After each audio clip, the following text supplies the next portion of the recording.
Coming up, the Land Pavilion.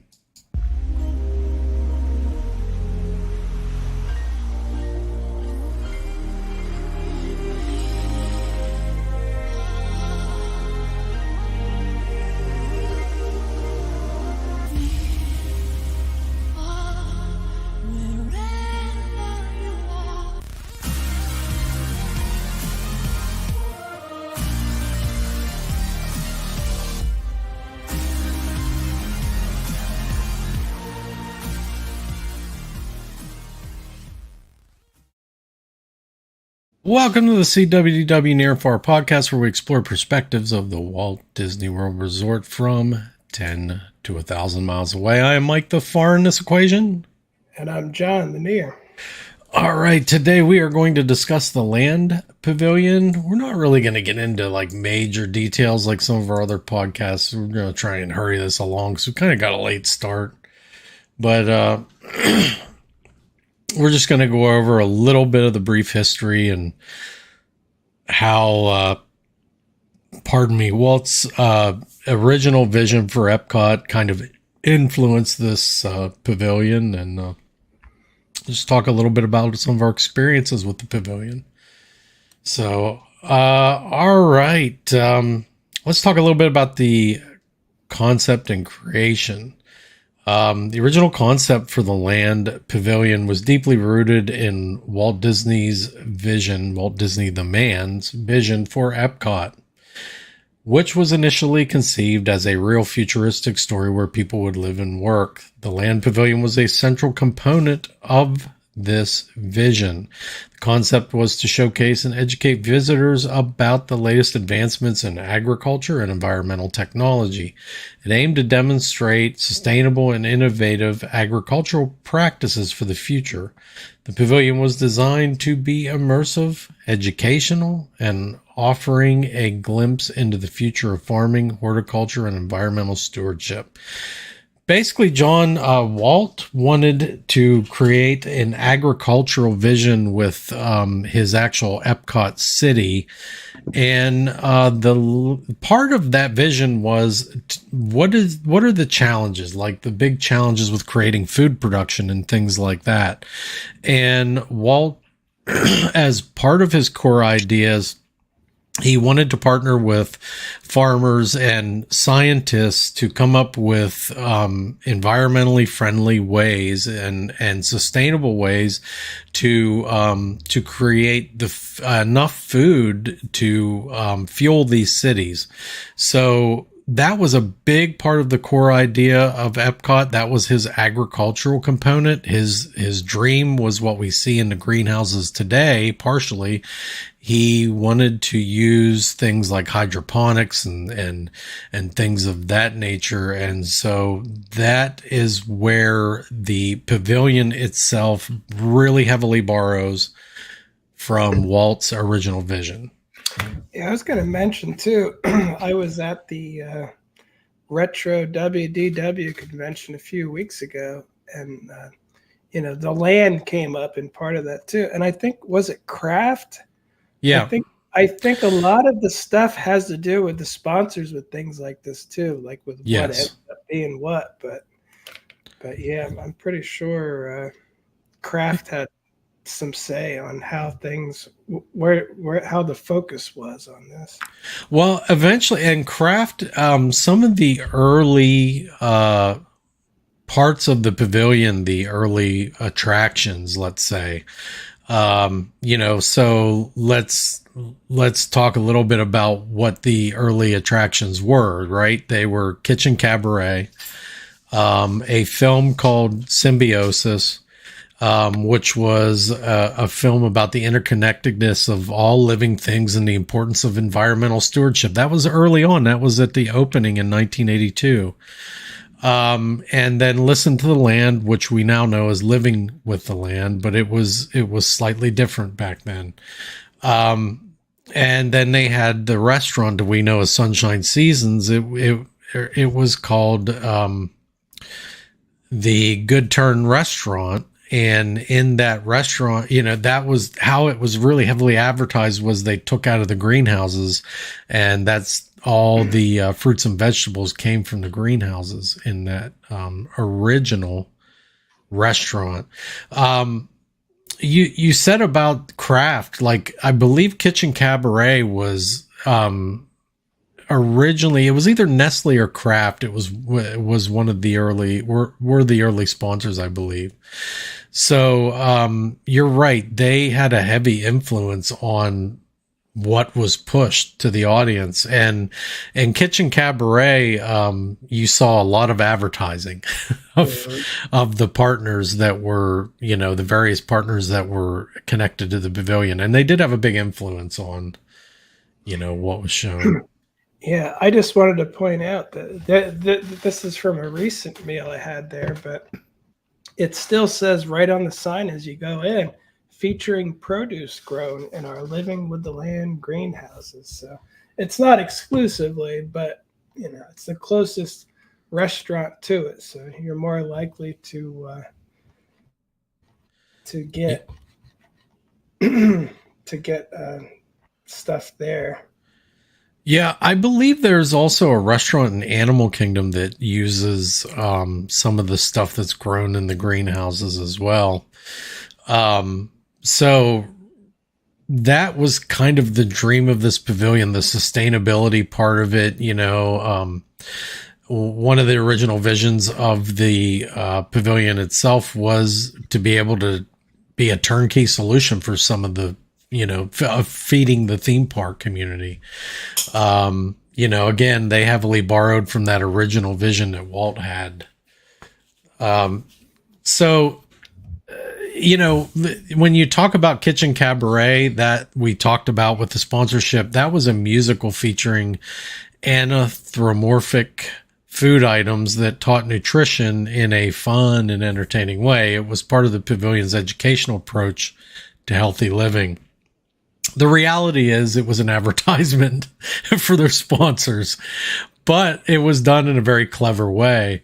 Eventually this turned into Food Rocks, which, is where the song Veggie, Veggie, Fruit, Fruit and all those things came from. I was going to say, I actually did see Food Rocks when I went there in 1998. I think I rode Living with the Land and I saw Food Rocks. I remember the Tone Loc raisin or something like that. And again, I was an adult that knew nothing about Disney, and I was like, this is the weirdest place ever. Like, I just rode through a boat ride through scenes of stuff, and it's like, and that's back when the land had a narrator, like a guide on each boat who would sit in the front and talk to you. So yeah, you're right about that, and I remember that too, that evolution of the ride. We said about Food Rocks, that changed in 1994. So the original Kitchen Cabaret show, which featured the food items teaching nutrition, it was replaced by Food Rocks, and the updated attraction continued to teach nutrition concepts, but in a more rock and roll style, and it just used updated music of the day. Like you said, Tone Loc. I remember that Tone Loc character as well. That was, I just thought that was cool. I thought the song was pretty catchy, honestly, even if I hear it today, because the Tone Loc's other song that he was famous for is still catchy. So it was just like a parody of that. So fit perfect. Yeah, and so Symbiosis, the movie, eventually changed to that, which was the original movie, became Circle of Life, which is what most people are familiar with being in the Land Pavilion. But Circle of Life, that happened in 1995. The original film Symbiosis, which featured more on environmental themes, was replaced by Circle of Life, an environmental fable, which featured the Lion King characters and continued to promote environmental awareness. Listen to the Land to Living with the Land happened in 1993. So you kind of see a pattern. They did a refresh about 10 to 15 years after the original opening. Listen to the Land became Living with the Land, and the original boat ride was updated to become Living with the Land. While it retained some of the elements of the original attraction, it placed a stronger emphasis on sustainability and innovative agricultural practices such as hydroponics and aquaculture. So again, in different points in time, you did have that narrator at the front of the boat, right? And that was Living with the Land in its early years, I believe. So Living with the Land has had kind of an evolution itself, probably more radical almost than, say, changing from Listen to the Land. So I do have to say, I never wrote it with that Listen to the Land when it had the song and stuff. yeah. But I have heard the song many times from old recordings and stuff. And that too is such a catchy song, like I think back then the Sherman Brothers were still writing a lot of these songs. And I think they might have even wrote that one. Like they wrote so many of these early EPCOT ones that really stuck in your head too. Yes, absolutely. And I did write it in those early years, shortly after EPCOT opened in 1983. And then again, and I think it was probably 85 or 86 I went back. But yeah, I mean, I remember that because of that song being so catchy. And actually, even as a kid, I thought it was kind of cool, that entire greenhouse and everything that was going on. Yeah, I never heard it as a kid, but I still like as an adult, like the first time I heard it, I don't think it's copyrighted, but it has that, it starts out with make believe you're a tiny little seed reaching up to meet your needs or something like that. But anyway, I always thought it's such a creative song. I wish they'd used that somewhere. I feel like they used it on the projection for Beacons of Magic recently for the 40th anniversary. They used it there for a little bit. So they do pull it out once in a while out of the archives. And I think they also use it. You can hear tones of it in Epcot Forever, right? I mean, you hear bits and pieces of it. Yeah. From there, I think you can. But again, that's just temporary. But yeah, right. So let's talk real briefly about the ride itself. Listen to the Land, the original, had more of an educational focus. That's really what it was driven as with most of early Epcot. It had a scientific and educational focus. And believe it or not, John, even though they were using the greenhouses to partner with scientists and farmers and other people, they didn't have the lab that is currently in there right now. That was added with Living with the Land.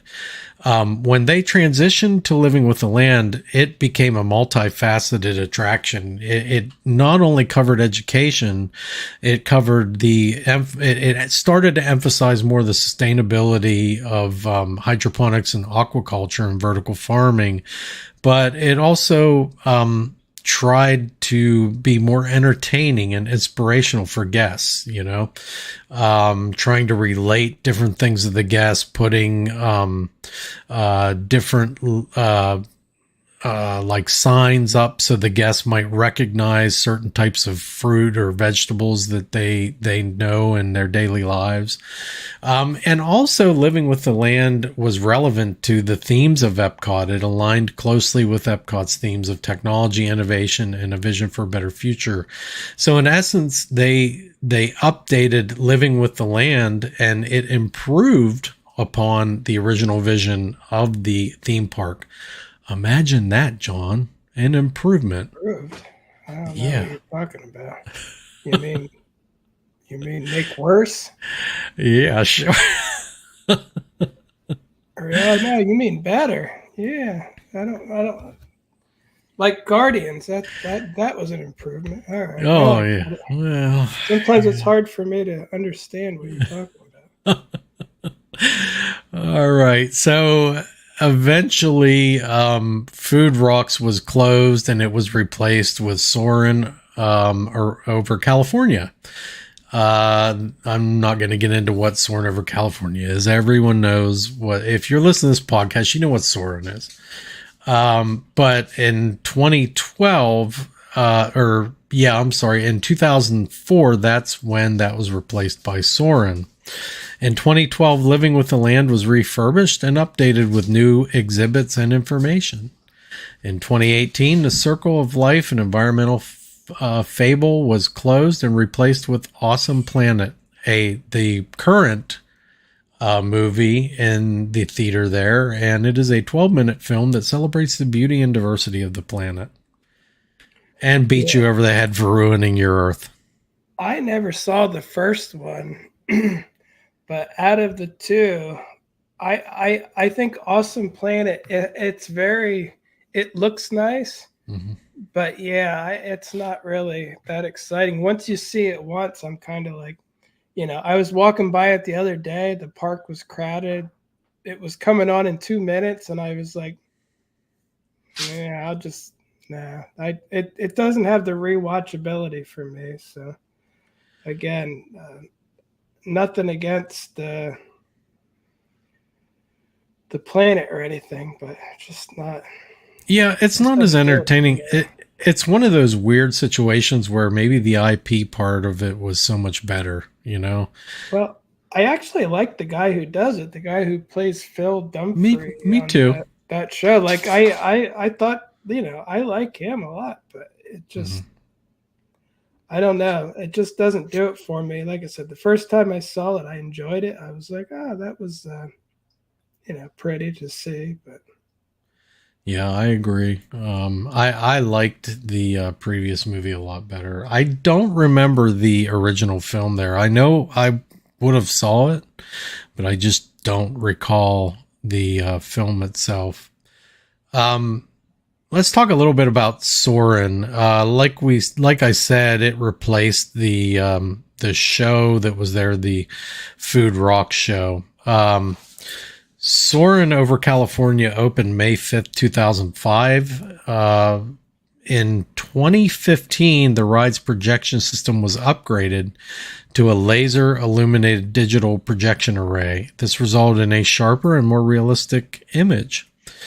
In 2016, the ride was renamed and redone. The film was redone to Soarin' Around the World. And it included new destinations such as the Taj Mahal, the Great Barrier Reef, and the Matterhorn.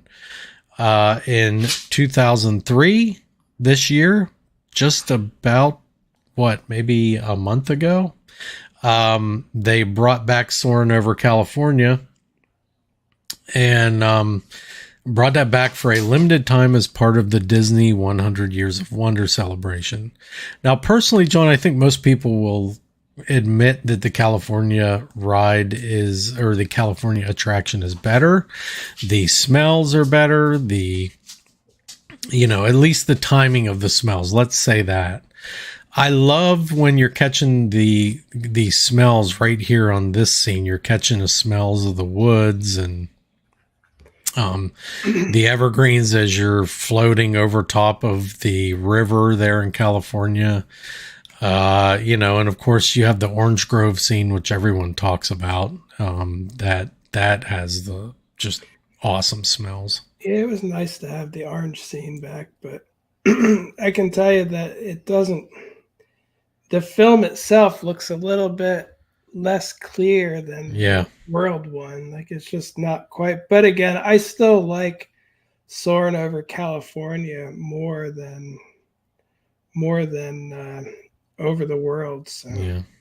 I mean, it has to do with CG and what looks real and what doesn't, right? I mean, this is shaky and it kind of looks like a real world film, a real world environment. Whereas the around the world is all like computer generation and stuff like that. And look, the scene with, from Paris the tower, the Eiffel Tower, it bends, up the screen. It's just terrible.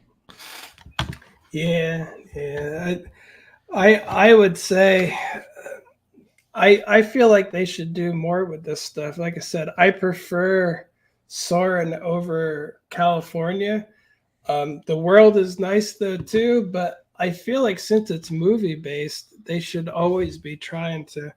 I don't like things to change a lot everywhere else, but since this is screen based and you're basically just moving around, I think this is the perfect opportunity to, make more, keep people coming back without spending a huge amount of money. I know these films aren't cheap, but with the amount of CGI they used in the other one, I mean, they could even tie it in with movies. You could have, when Black Panther came out, they could have said soaring over Wakanda and just use some of the CGI, and you're soaring over a fictional city. And it's like, oh, look, I just saw somebody go by that I read. You know what I mean? Yeah. Just one of the theaters. Like, keep it. There's 3 theaters. I agree. Normal. Maybe make one a special one to push your products. And again, I don't like pushing products, but if Disney really wants to do that, then that's something they might actually, it could be cool. And what I noticed too, and here's one more thing. When I bought a 3D TV years ago, I know they're not that popular now, but the Disney cartoon 3D movies were the best ones on there for some reason. Just perfect. Like I thought they looked great. Imagine, and I can't think of any new. Well, how about I don't know what's going on in this, but imagine soaring through, or how about soaring through Moana? Yeah, Moana's village and the island in the water, and you could see the gods. And man, people would love that. And they already spend so much money on CGI. Put a little extra something in there. And again, I know it's the opposite of what I usually say about EPCOT and stuff. But they're not going to do what I want anyway, so you might as well. That's pretty creative. It's just a screen, 1 out of 3. It's an awesome point, though. I mean, look, they could do soaring over California on one screen, soaring around the world on another screen, and something else on a different screen. And look, the thing is, it's not unprecedented. They do something similar with another attraction called Star Tours, So you can do like randomization of things like that. I don't understand why people aren't going to care. People will just, they'll ride it regardless. So probably even ride it more. I would find it interesting. So, yeah. And again, that's the kind of thing that I might complain about normally, but if they're going to go in that direction, which they are, like EPCOT is filled with IP now, I think that'd be pretty cool. Let's soar through some of Disney's fictional worlds. So. Yeah. And again, just one screen is good. 1 out of 3. And that'll keep people coming back too. Like people would be excited to see that. I know I'd probably ride it a lot more often. So sure. Just a thought. Yeah, I think it's a good thought. So just a few behind the scenes insights. The pavilion's greenhouses are home to over 400 different types of plants from all over the world. The pavilion's hydroponics system uses 90% less water than traditional farming methods. Its aquaculture system raises fish in a closed loop system, which reduces pollution and conserves resources. The aeroponics system grows plants without soil using a mist of nutrients instead. And if you've rode the Living with the Land plenty of times, you see those things moving around with the mist, saturating the plants. I love that. What a cool method. The Living with the Land boat ride is over 1,500 feet long and takes guests on a journey through 4 different ecosystems: a temperate rainforest, a desert, a temperate climate, and a future farm. The pavilion's Soarin' Around the World attraction uses a 180-degree wraparound screen and simulated hang gliding vehicle to give guests the feeling of flying over iconic landmarks around the globe, which we just saw in your video, John. Only we saw the better version, California. All right. And so in closing, I just wanted to talk a little bit about the Imagineers that were involved in this. And you'll probably have something to say about this too, because of the event you just recently, attended. But to give an idea as to who the key figures were in creating this pavilion, some of the names that you might recognize: Don Iwerks, who was related to Ub Iwerks, the original cartoonist for Walt Disney. He was an Imagineer and special effects designer, and he was quoted as saying, "We wanted to create a pavilion that would be both entertaining and educational, and that would inspire people to care about the land and its resources." John Hench was another person involved that most people have heard of that know of Imagineering. He was a concept designer. Mark Davis, Imagineer and character designer, quoted as saying, "The Land Pavilion is one of my favorite projects because it celebrates the beauty and diversity of our planet. It's a place where people can come to learn about the importance of agriculture conservation and environmental stewardship." Marvin Davis, Imagineer and ride designer, said, "The Land Pavilion was one of the most challenging projects we ever worked on, but it was also one of the most rewarding. We were able to create something truly special, and it's been gratifying to see how much it meant to people over the years." Bill Evans, who was an Imagineer and designer, "The Land Pavilion is a testament to the power of imagination and creativity. We were able to take a complex and important subject matter and make it accessible and engaging for people of all ages." John, I put these quotes together and found these quotes because I want people to understand, or would like people to understand, that these are the things that the Imagineers used to think about. They used to think about entertainment, education, innovation, creativity, how, if something's complex, do we not do it? If it's going to cost a certain amount of money, do we turn away?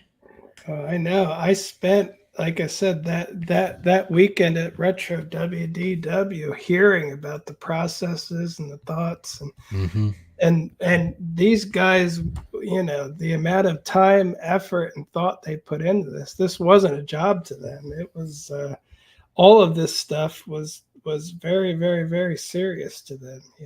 It's a passion, right? And I did hear lots of stories about all those guys, about John Hench and they'd even bring up pictures of guys, and they had loads of stories about all those guys.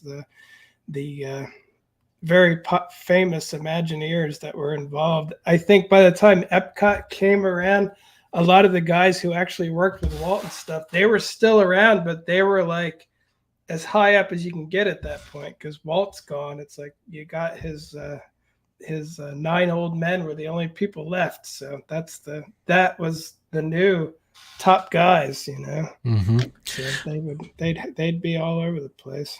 Well, speaking of one of the guys that you actually got to see, and speaking of some of those old Imagineers, Bob Gurr was also involved in the creation of the Land Pavilion, and he was an Imagineer and ride designer around the attraction. And he is quoted as saying, "The Land Pavilion is a place where people can come to learn about the world around them and to be inspired to make a difference. It's a place of hope and possibility." Now, what's really cool about that is that you and I talk about what Disney used to do when talking about the future, and talking about, they talked about the future as being a place of hope and possibility. And Bob Gurr just said it right there, captured it perfectly. It's a place of hope and possibility. One other thing there's a list of other Imagineers. Most people probably would have never heard of most of them, and they don't have quotes. But one thing is true with Epcot. When Epcot was being designed and created, Disney brought in Ray Bradbury, and Ray Bradbury is a science fiction author, and he was brought in as a consultant. Ray Bradbury is one of the most famous science fiction writers of all time, and in particular from, I believe, about the 50s or 60s on up to, the 90s and then until his death. Ray Bradbury was one of the leading people when it came to science fiction thought and fiction in and of itself. And Disney, he actually knew Walt Disney. Like in his later years, Walt Disney befriended Ray Bradbury, and Disney used to bring him in to consult on things. And they discussed Epcot many, many times. In fact, Walt brought Ray Bradbury in to consult about how Epcot might work, the city concept.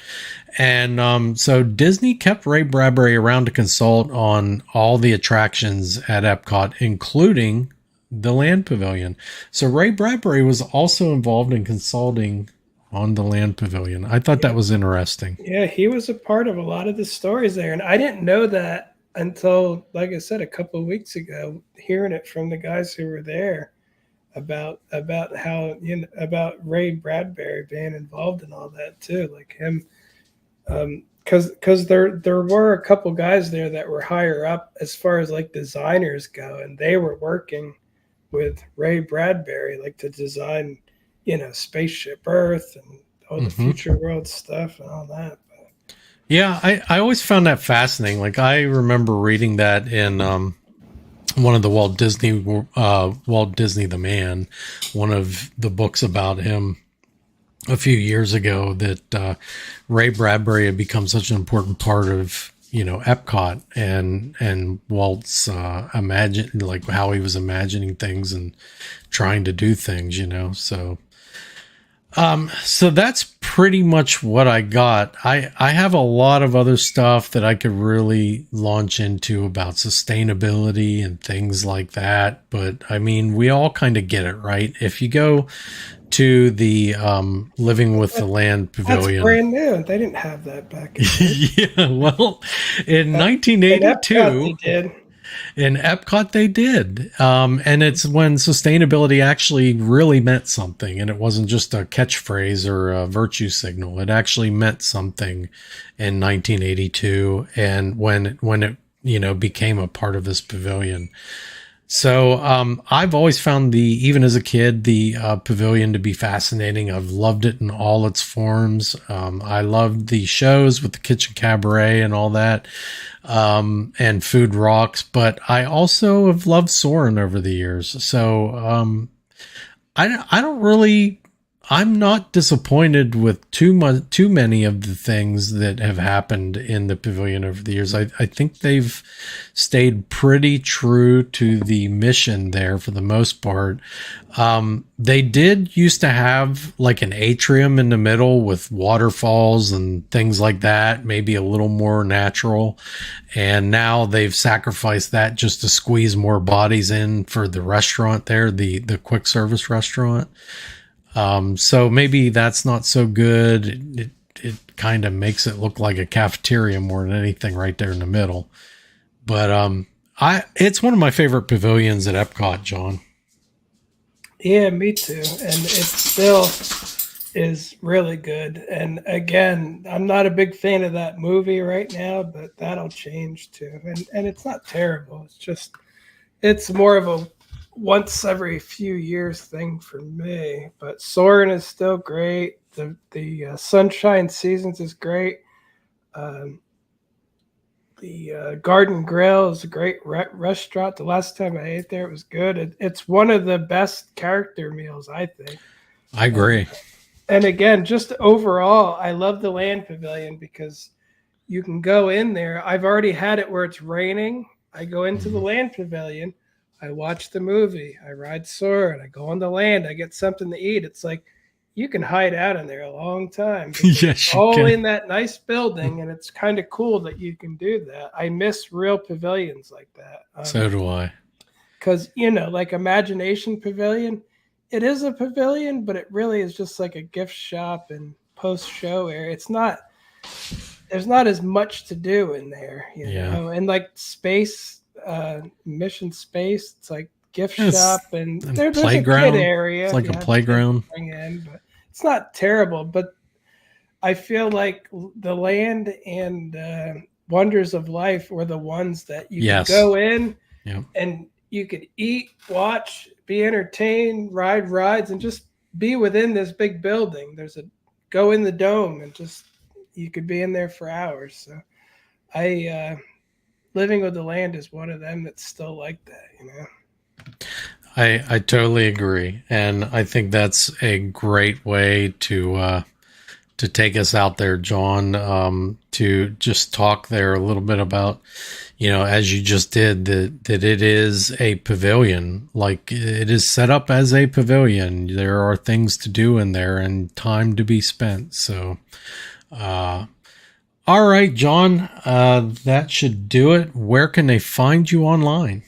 You can find me at SeeWDW on Instagram, Facebook, TikTok, YouTube, and SeeUO on Instagram and Facebook. All right, and you can find me at the Giant Rat, THEE Giant Rat, on all the socials, and that should do it for this one. We'll see you on the next one.